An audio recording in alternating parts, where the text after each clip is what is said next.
Welcome to Connecting with Coincidence with psychiatrist Bernard David Beitman, MD. Dr. Beitman is the founder of the Coincidence Project. The project encourages people like you to tell each other coincidence stories. To learn more about Dr. Beitman's work, put Connecting with Coincidence in your web browser. You'll find his book, his Psychology Today blog, and the interviews from this podcast. And now your host, Bernard Beitman, MD. Welcome to Connecting with Coincidence. I am your host, Dr. Bernie Beitman, MD. When you see a coincidence, what do you call it? Just a coincidence? Or if the coincidence is meaningful to you, do you call it synchronicity or do you call it serendipity? The two words have different origins. Synchronicity was invented by Carl Jung, the Swiss psychiatrist, and serendipity by the British diplomat Horace Walpole. The meaning of the words both overlap and differ. Synchronicity is often applied to spiritual and psychological coincidences, while serendipity is often applied to practical, real-world outcomes. If you meet your romantic partner on an isolated beach someplace, is that serendipity or is that synchronicity? That's up to you right now anyway. I have a new book in production with a publishing company called Sacred Traditions that will help you find a clearer way of thinking about these important ideas. Most people think about serendipity and synchronicity as mental events. Our guest today wrote a blog post for the Serendipity Society on the involvement of the body in creating coincidences. That is a real contribution.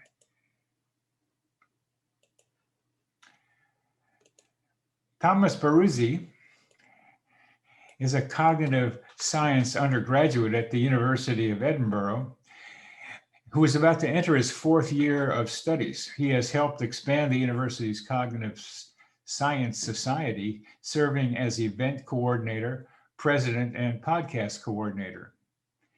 He began his university career studying physics at Stony Brook University in New York. His interests dance between 4E cognition, predictive processing, artificial intelligence, Indian philosophies of the mind, serendipity, and feminism. He has organized a summer school for predictive processing, coordinated a seminar series on metacognition, and orchestrated a conference on serendipity and cognitive science. Thomas Baruzzi, welcome to Connecting with Coincidence. Hello there, and thank you very much for having me. You're welcome. We met at an online conference and had a nice connection. And so I wanted to invite you, and part of it was because of your interest in interoception and the body. Tell us about a meaningful coincidence of yours that may illustrate that point.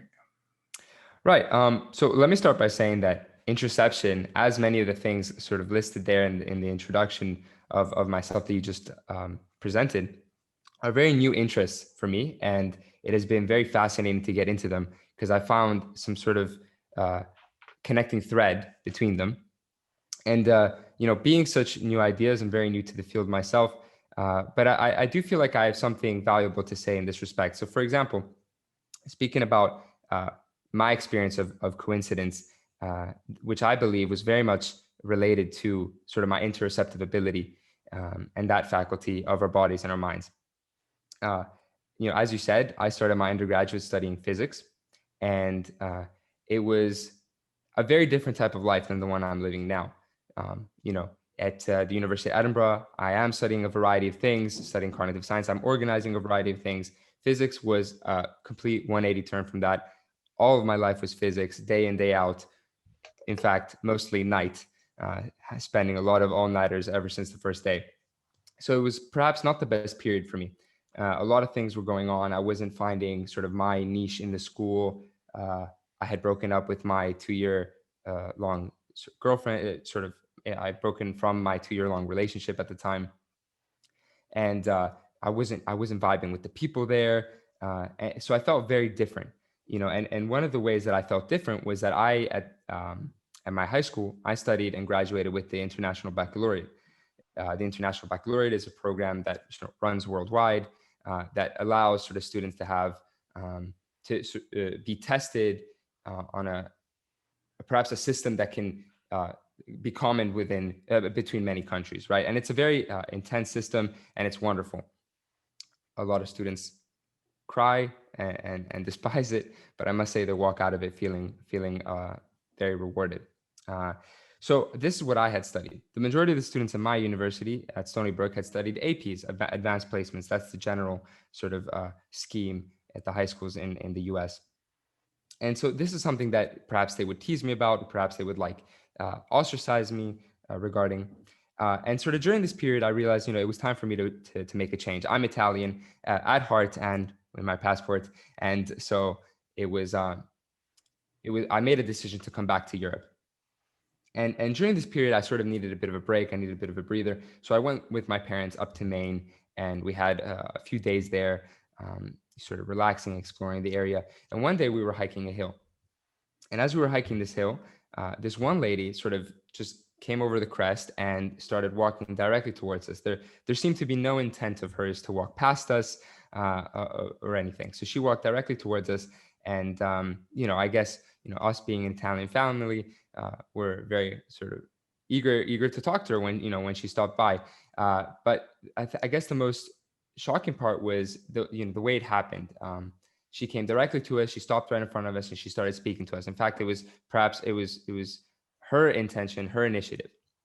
And as we're talking, I find out that she is an international IB teacher. So she was traveling the world teaching IB in various schools. And What was she teaching? I believe it was history.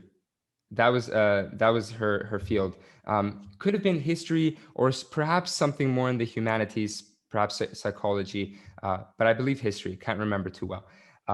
One of the things about her, as you told me, was the way she looked when she approached you. Right. And right. she had would you describe that, her blue and her white? Right. I hope this isn't me sort of reconstructing my memory, but I do. We do that all the time, which we do all the time. I'm definitely sure she was dressed in white, in sort of a light blue, almost like the colors of the sky. She was perhaps older in age, but she looked very young. As I told you in our correspondence, she was not only young physically, but you could see that she was young at heart. She was very happy, jolly, and very well kept. And so in this way, she, blonde as well, blue eyes. So in this way, she really resembled an angel to me, which sort of in the gloominess of my life, then perhaps she stood out especially. And yeah, so as I was saying, we began talking. She tells me that she's an IB teacher. It was a bit rare for me to find someone related to the IB in the US, especially sort of in the middle of Maine. I think some people might not know what IB means. Yeah, International Baccalaureate. So it's a 2-year sort of higher education system at the end of high school that you either sort of prep for or maybe not, depending on the school. And so in your junior and senior year of high school, you engage in particular classes of this baccalaureate. And to be clear too, you were born in Italy. And yes, I was. Mm-hmm. Go ahead. You were born in Italy and moved to the United States somewhere in there. No, yeah. So actually, the United States came much later. I was born in Italy, and at the age of 1.5, we moved to Tokyo with my family. So we stayed in Japan for 5 years, and then we moved to Hong Kong for 5 years, then to Italy for 4, and then the US for 4 years. So I moved to the US at around the age of 15. So you've been around the world already before you got that IB thing. And currently you are talking with us from Italy. Where in Italy? Yeah, I'm near Bologna, up in the north. So currently in the countryside, which is why I hope Wi-Fi works well during our talk right now. Yeah. So, okay, I wanted to get us geographically placed, since there's a lot of geography in your story. So now I'm in Charlottesville, Virginia, talking to you, outside of Bologna, and you're telling us about an encounter you had in Maine. Okay, so we have all that straight. Right. I'm glad. I'm glad that you're sort of setting the cards right. Yes, this encounter happened in Maine. I wish I remembered the exact hill, but so yeah. So I maybe it's also fair for me to say the reason why I decided to take the International Baccalaureate when I was in the high school in the U.S. was particularly because of my background in traveling. So the International Baccalaureate gives you this potential to travel around because it is recognized by various universities. So it was in sort of right when I started high school in the US, it was an intention for me to go abroad again. Instead, I didn't do that. I remained in the US, in retrospect, predominantly for my relationship at the time. And sort of when that failed, and also I realized that my degree that I was pursuing wasn't for me, then I decided, okay, now it's time to really make use of the potential of my IB degree. Let me go abroad. Now, back to the story. I'm in Maine right now, and I'm sort of figuring out my life. I meet this person who is this international IB teacher, or at least was for a very long time. And we entered this conversation where I was explaining to her my sort of situation, where I had studied the IB. I was in a university where everybody was doing AP. I wasn't really relating to anyone. They weren't perhaps treating me in the best way. And she gave me the most reassuring sort of message and energy I could have ever asked for. She looked at me directly and she said, "Don't you worry. With the IB, you're going to go very far. You're going to do a lot of things because it prepares you for, a specific type of lifestyle with specific demands." And she really gave me that lift that I needed at the time, given that everything around me was telling me, no, actually, you're failing. You're not ready for whatever you're pursuing. Physics isn't for you, and all these various things.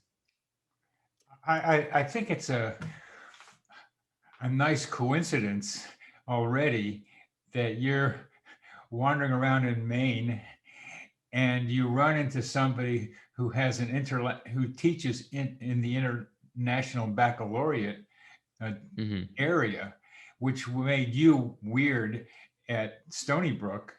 And that is what was driving you to wonder about what was going on with you. You're international, and you run into a person who teaches what has made you or marked you as strange when you were an undergraduate in physics. So that could have had a somatic effect on you, knowing that she was an IB person. So was there, I mean, did you feel something funny? Oh, wow, an IB person, besides that you look like an angel? Well, then this is where I think interoception comes in. Interoception is the word. And so perhaps for anyone in the audience hearing this who doesn't know what interoception is, it's sort of one of our internal senses. We have all our 5 exterior senses. Interoception, as alongside vestibular and proprioceptive, is sort of our internal sense. And what it does. Let's say that's more slowly, because you're saying some words that other people might not know very well. Interoception, interoception, picking it up. Proprioception, which is the ability to be able to know where one's body is in 3-dimensional space, which is a vital thing. And we don't think about anything more than the 5 senses. These are very, very important senses that you're paying attention to. So now that interoception is, please define that a little more clearly. In picking up what's inside of you is a simple way of saying it. Right. Whereas vestibular, as you were saying, whereas vestibular is more about your balance, proprioception is more about where your sort of body is in space, with respect to you and the environment. Interoception is perhaps something a bit more nuanced. We're talking about an internal sense of your heart rate, of your sort of the temperature of your body, the level of swollenness in your body. So these are all signals that are sent constantly to your brain. I mean, and there's many more. In fact, there's usually charts that go all around the body. We're talking about your bladder and all these sort of your gut, your stomach. All our internal organs are being registered probably, I'm trying to say in the insula or the cerebellum, but I'm not sure. But they're registered in different parts of the brain, and the brain is communicating with itself as well as the body about what's going on with heart, with lungs, with the bladder, as you're mentioning. Maybe blood pressure is also being registered. All this stuff is like, you think of a massive machine that is registering with something, maybe noticing all the little lines and giggles and griggles that are going on of these different parts of the body. The brain is registering them in an ongoing way, as well as the brain registering where the body is in space, both how it's balanced and how it's where it is in three-dimensional space. And I've liked to get into what I call human GPS, which has to do with grid cells and place cells in the parahippocampal gyrus, where we know where we are relative to other places, other parts of our environment, and know how to get there. It's a map that we develop of our environment. But interoception is what you're focusing on, and we'll get back to the heart rate and the bladder and blood pressure and all the other things going on in there. So this is what Thomas Baruzzi has been able to start looking at in relationship to coincidences. And here is this IB person coming along like you, studying you and studying what you were doing, teaching what you were interested in, again, making you different from everybody by being an IB student, an international guy anyway. And here she comes along and blesses you, basically. Right. So yeah, with this, I guess what's very interesting about this internal sense, interoception, and all the other senses we're talking about, is that a lot is happening in very little time. So when our body is sending signals up to our brain can't just receive those signals and then send, other signals to the body. It has to sort of predict what's going on. And this is why interoception is a very big, hot topic in predictive processing. The mechanism of our, the philosophical framework that looks at how our brains are predictive machines. So we predict ahead so that we construct a reality. So there's a lot of wonderful. I just want to emphasize that it's something that a lot of people don't really get, is that the brains are predictive machines, that the brains are trying to figure out what's going to happen next. We're very future oriented. This prefrontal cortex is so much involved with being able to know what happens. So a lot of this input comes in there so that it might reach consciousness, and then we start making some predictions. But a lot of these predictions are made subconsciously, right? Yeah, most of them, in fact, at various levels of the hierarchy. And that's where it gets really complicated, because now we're talking about various levels across time, right? And it's also important to mention that this predictive power is not just whimsical. These predictions aren't just sort of this magical aura. These predictions are very real things that are going on that relate to very real things in the world, in our bodies, in our minds. And that is also perhaps one element of predictive processing that people don't really look into. And these experiences, these predictions shape our reality. So now we're talking about interoception. If I sense that my heart is beating really real fast, my mind has to look ahead and has to begin predicting what is the source of this beating. How do I make sense of this fast beating in this precise moment, giving the signals that I'm receiving? And depending on the context, the mind is going to make various interpretations that lead to various experiences. Yeah, there's that famous scary bridge study where they made many sort of heterosexual men cross a bridge that created a lot of fear inside them, and then they were presented with a potential partner, and they sort of tested the correlation between the fear that they felt and the transferal of arousal towards that partner. So in other words, the brain interpreted the fear of the bridge, of this sort of suspended bridge, as actual passion or attraction towards this other person. And our maybe if they had presented a bear at the end of this bridge, something else would have happened with this fear. It would have become hatred or something of this kind.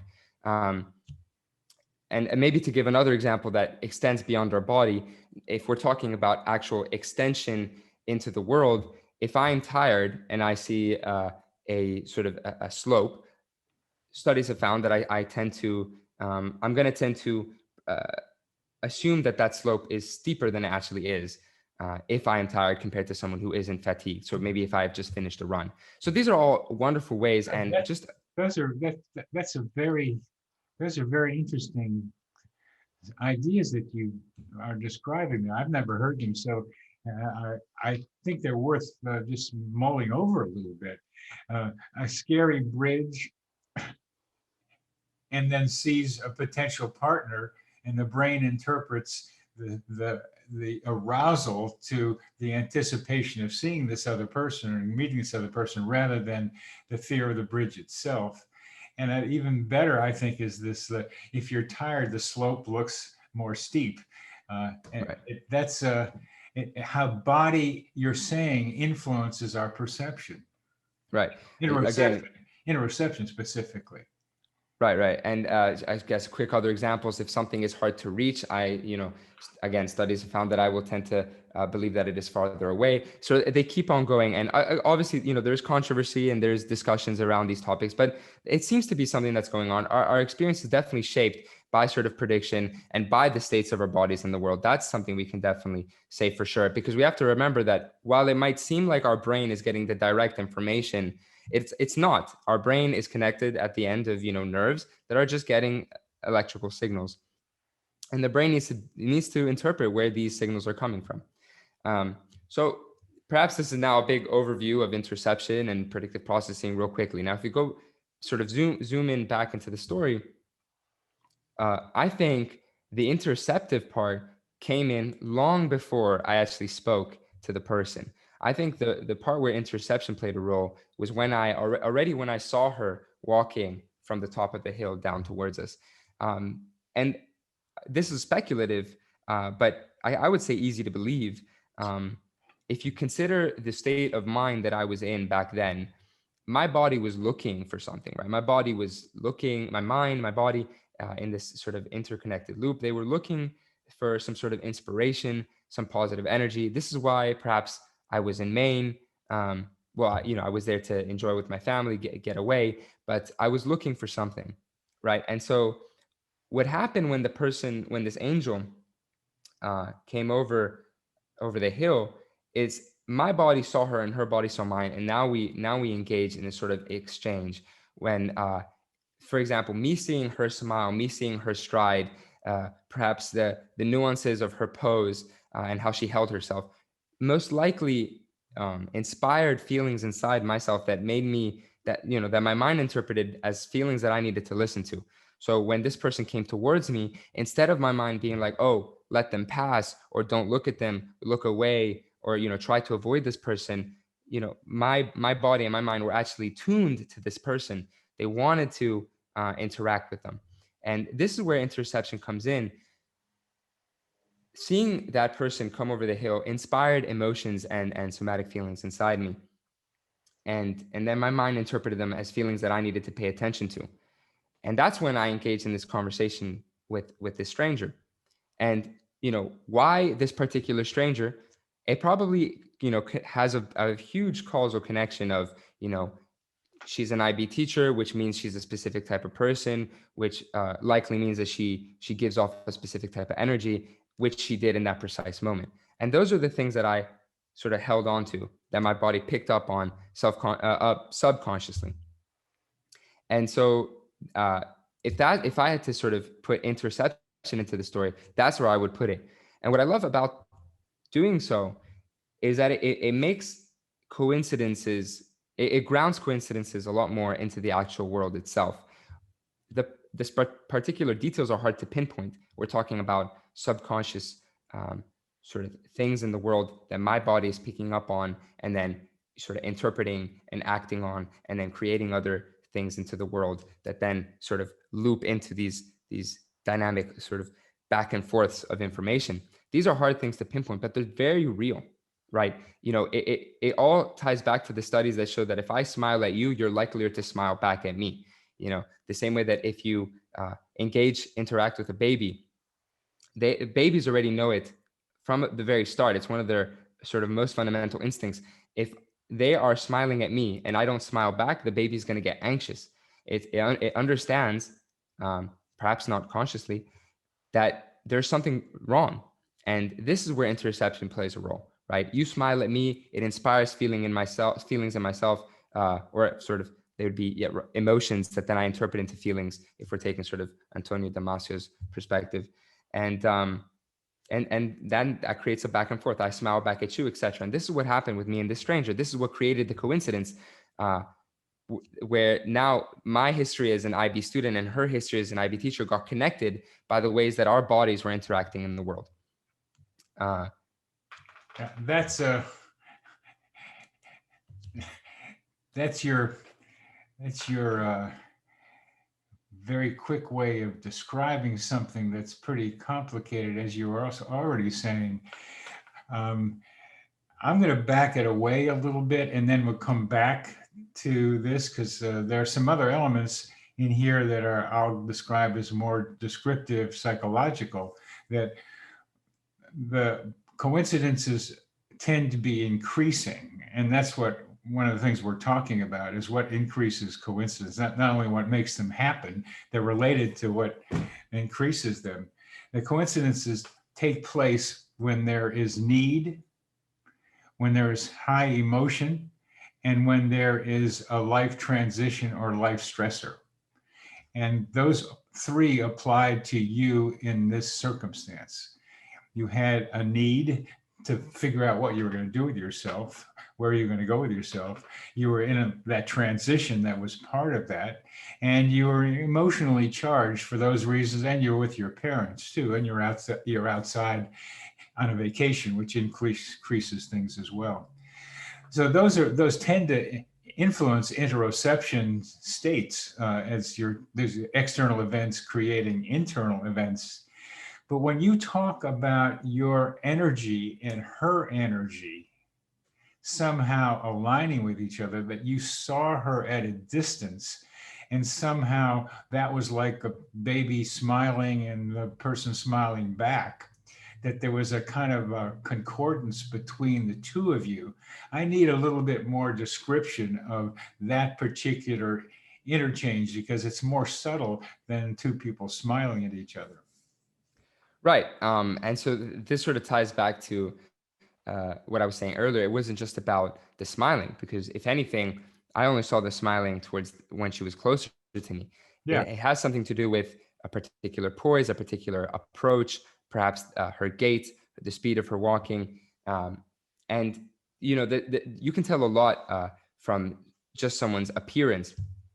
And the way they move.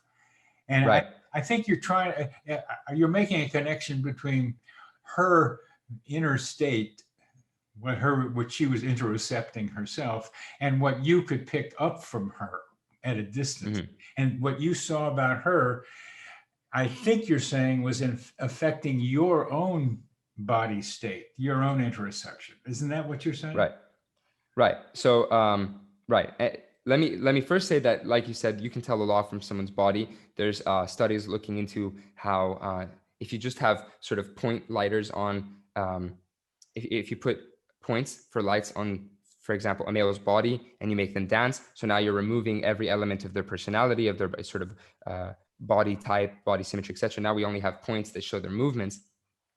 If you show those videos to participants, they can tell pretty accurately what personality that person has based on their movements, their dancing. And this is exactly what I'm trying to hack into.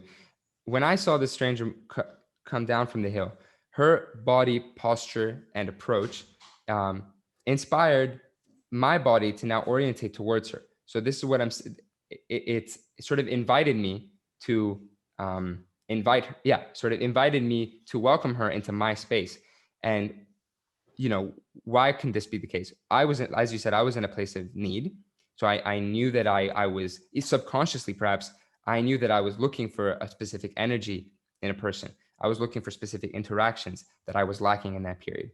And on the reverse, perhaps she was looking for people to help, or maybe she was in a sort of state of mind, state of body, that she picked up on people like me who were in need and wanted to spread that energy. As I said, again, based on my memory, this stranger came directly towards us.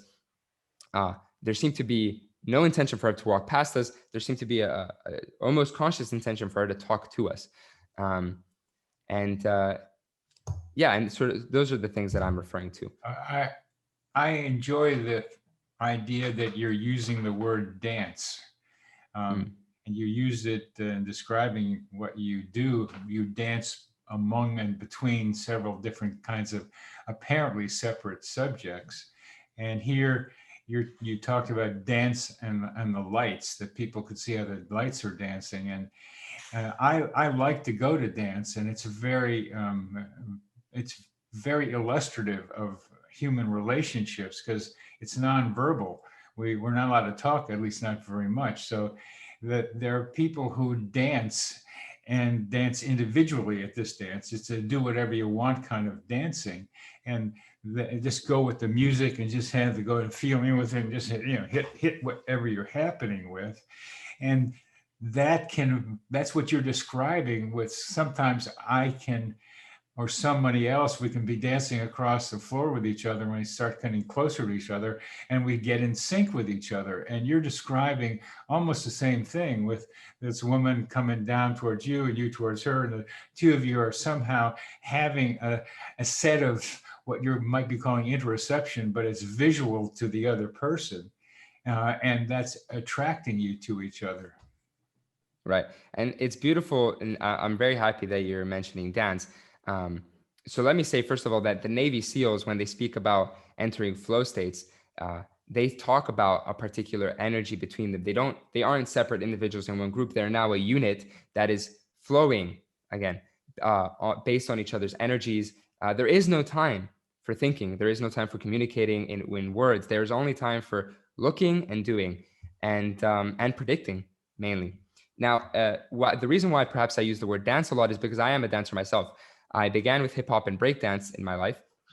And those are very, very much individual dances. It's you against everybody else, right? I need to show you how I'm better than you. And I, to be honest, did not really enjoy those types of dances. That's why when I moved to, when I entered university, I began Latin dancing. So now I'm a salsa and bachata dancer. I perform, I go to congresses.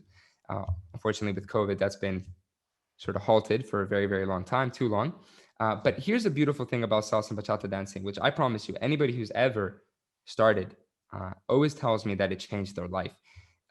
And the reason why it's amazing is because it hacks into this fundamental way of connecting with another human being that has nothing to do with words. To a lot of people, it might be a bit too sensual of a dance, or perhaps they would say too sexual. But then what a lot of Latin dancers reply is that it's not sexual, it's sensual. We're talking here about energies with strangers that have nothing to do with necessarily your attraction to them. But it just has to do with how your bodies are flowing together and this feeling of joy, this feeling of flow that you get. And I strongly believe that Latin dance can only work if your bodies have an understanding of each other. I, as a leader, need to sort of send what move I want to do next through to my hand to you. You as a follower need to, be on your toes to get ready for that move and all the moves coming next. And is perhaps one of the most beautiful things when you enter into a Latin dance club and you see everybody in this flow. Then the music stops and you get into it with somebody else. And I think one beautiful place that requires research is peripersonal space in the context of dance. Peripersonal space is... What's a peripersonal state? Peripersonal space is that space right right outside your body. It's that space that I almost, as soon as something enters that space, I react to it, even automatically. It's kind of like when something, maybe a tree branch brushes close to your face and you close your eyes. It is that, and neurons actually activate when specific objects are close to our peripersonal space. For example, our hand. If I have an object close to my hand, there are specific neurons in my brain that will react to that. And so it's the interesting thing that it's not just about what's close to my eyes, it's about what's close to my body. So even my feet, my legs. And I think one interesting, again, as I said, place of of research to be conducted is that of dance. Can I, what research has found is that we can extend our peripersonal space. So if, for example, if I have an object next to my hand, a tool, for example, it'll activate these neurons. If I then train myself to, actually sort of reach this object with a stick, now these same neurons will activate when that object is at the end of the stick, not just my hand. So now I have extended my peripersonal space. And I think what would be so interesting is to look at how peripersonal space can be sort of manipulated or expanded in the realm of dance. If, for example, in Latin dancing, you often are in very tight spaces. And if I'm dipping, or head rolling my partner, I need to make sure that she isn't hitting anybody else, or that her head isn't hitting the elbow of the dancer right next to us. And I believe that the only proper way to do that, once you enter into maybe a more intermediate dance level, is to have a sense of their body and what is close to their body, and making that part of your body, right? So that you can, in quick time, avoid any obstacles, continue the dance, and make sure nobody gets hurt. That's beautiful. I have found myself sometimes entering that peripersonal state, not on purpose, because there's not a leader thing in the kind of dance we do. Sometimes there is, but there tends to be something towards mirroring, where we mirror each other. And follow each other's movements and put movements together as one tries something else and the other one tries something else. But sometimes I've gotten too close, where I have brushed into that peripersonal space without touching the person, but it's created a bit of a response in the other person. I tend to think in terms of energy on the dance floor. You can't help not think of energy when you're on the dance floor, because it's floating around all the time, and you get to be able to exchange energy with other people in a way that is beautiful for everybody. It's nurturing, it's helpful, but sometimes that energy space around the person gets intruded upon, and that's what you're calling a personal state. But what do you think about this interpersonal energy idea? Well, I love it. In fact, I wanted to perhaps even say this earlier when you mentioned relationships. I think one of the most fascinating things when we're talking about people and flow states in dance is those moments when two complete strangers at opposite ends of the club look at each other, dance, walk towards each other, and without saying anything, begin to sort of dance together or kiss. And then a few minutes later, the song ends, they break away, same life as always, they don't know each other's names. What happened in Las Vegas stays in Las Vegas. It stays in right. One of the funny things I keep running into is then talking with that person later sometimes. And it just blows up the dancing capacity. I can't dance with them. I mean, I had some beautiful dances like that with the beginning, but then we start to talk later and it's gone. What happens? What's going on there, Thomas? Right. Well, I guess that's when you're now starting to reveal more, and perhaps now you're starting to play with each other's energies, as you put it, or play with each other's bodies, and you're experimenting with each other. Now you get a greater sense of, can I work with them? And obviously words aren't just words, they're tied to your mind, your body, and your experience in life. So then now we're entering into a big soup of things. But in those moments when all you have is the body and the music and the beat, that's when very beautiful things can happen between people that might not get along. I've had wonderful dance relationships, even bodily relationships with people that actually, when we conversed on a day-to-day basis, we would argue all the time. Yeah. Yeah, I've got that. Now, yeah. I would like to get us back to the coincidence business, but I am very connected with both energy, interpersonal energy, and coincidences. Mm-hmm. Somehow they are both two important ideas in my mind. Modern science does not admit to interpersonal energy. It just doesn't exist. It just, we know it happens when you're on the dance floor, particularly, it's happening. So, but they're somehow connected with each other. But here we're talking about trying in these last 10 or 15 minutes we've got together to try to be able to say, what does interoception, as we've gone around talking about it, have to do with the creation of meaningful coincidences, serendipity, and synchronicity? Well, I guess this ties, now we can tie this back to this story and still keep it within the realm of relationships.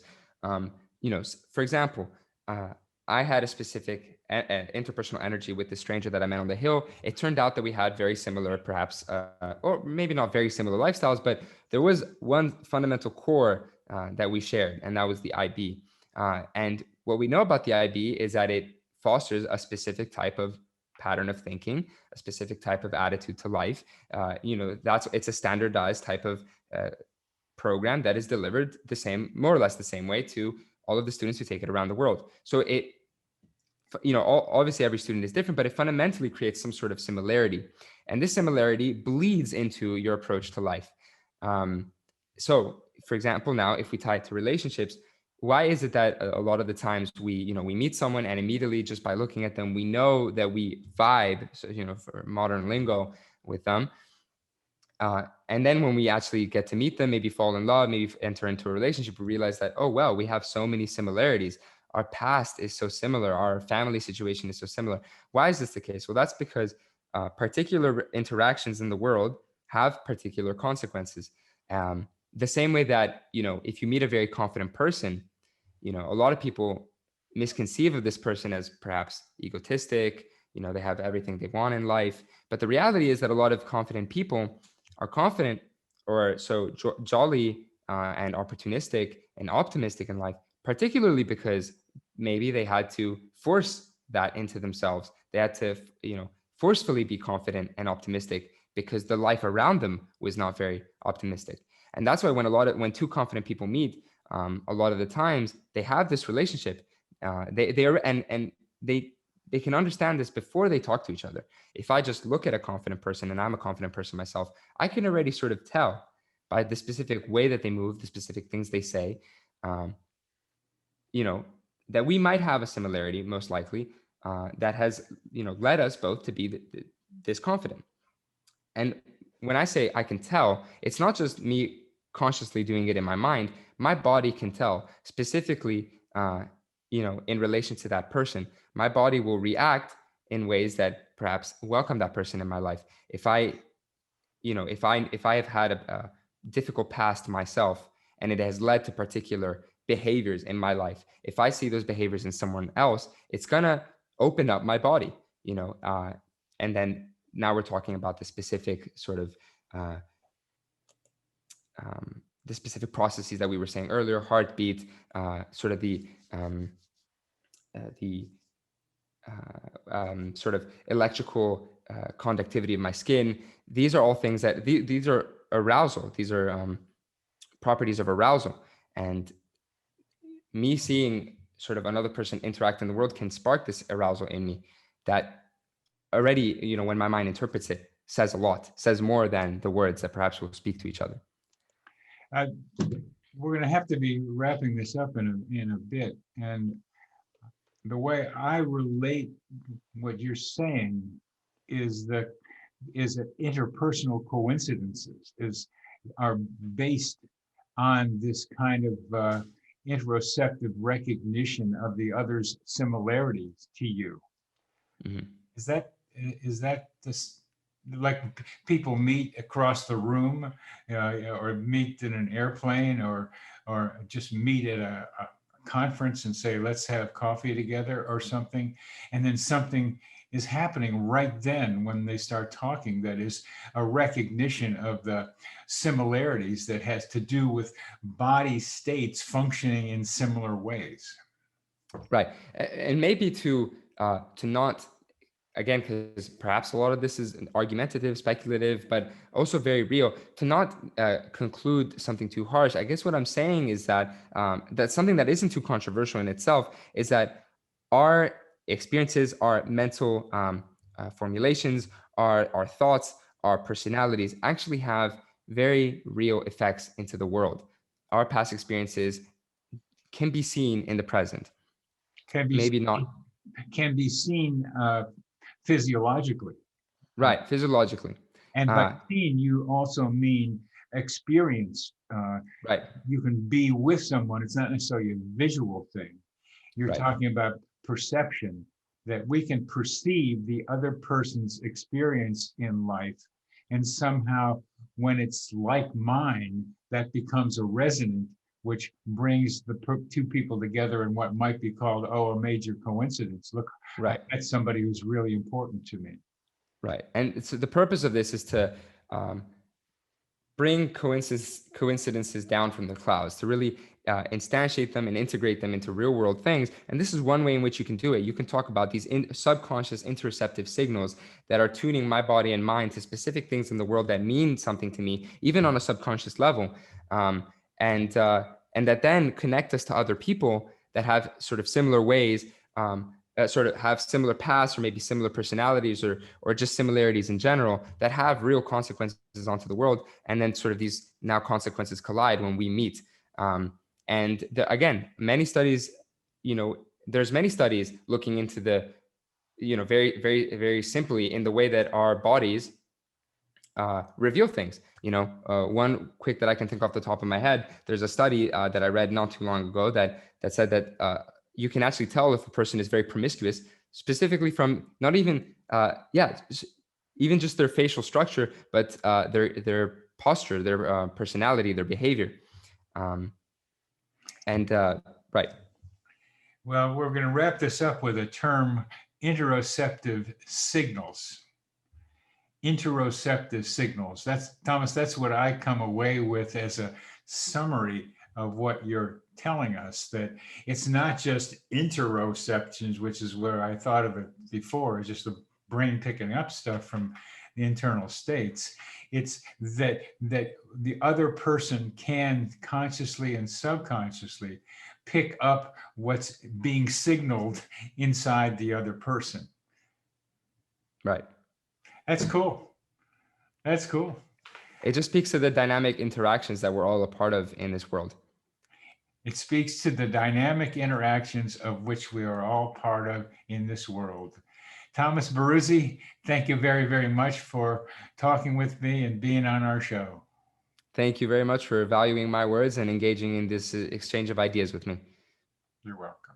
This psychosphere is our mental atmosphere, like a hologram of cosmic consciousness.